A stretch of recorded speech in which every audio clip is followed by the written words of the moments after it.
Praise lord. దేవుని ఘనమైన నామమునకు మహిమ కలుగునుగాక. ప్రభు పేరట మీ అందరికీ హృదయపూర్వక వందనాలు. ఈ ఉదయకాలము దేవుని వాక్యాన్ని విందాం. యోహాను సువార్త 3వ అధ్యాయము 16వ వచనము.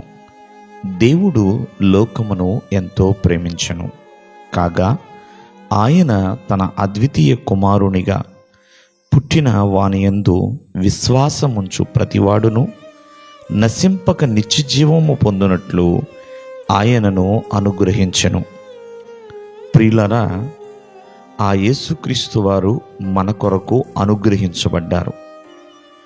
ఎందుకు ఆయన అనుగ్రహించబడ్డారు అంటే, ఎవరైతే దేవుని యందు విశ్వాసం ఉంచుతున్నారో ఆ విశ్వాసం ఉంచే ప్రతి వారు కూడా నశించకుండా ఉండాలి, వారు నిత్యజీవం పొందుకోవాలి అని మనందరి కొరకు తన ప్రియకుమారుణ్ణి దేవుడు బలిగా అర్పణగా ఇచ్చి ఉన్నాడు.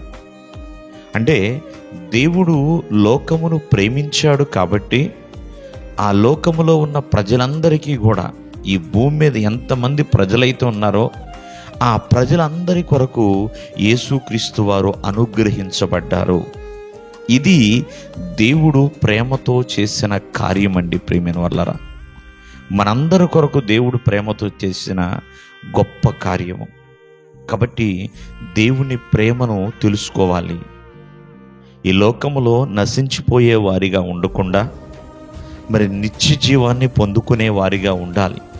దాని కొరకే కదా యేసుక్రీస్తు వారు సిలువ మీద బలిగా చేయబడి ఉన్నాడు. దాని కొరకే కదా యేసుక్రీస్తు వారు సిలువ మీద తన విలువైన ప్రాణాన్ని పెట్టి ఉన్నాడు. మనందరి కొరకు క్రయధనముగా మారి ఉన్నాడు. ఆ పరమును విడిచి ఈ భూమికి వచ్చి ఉన్నాడు.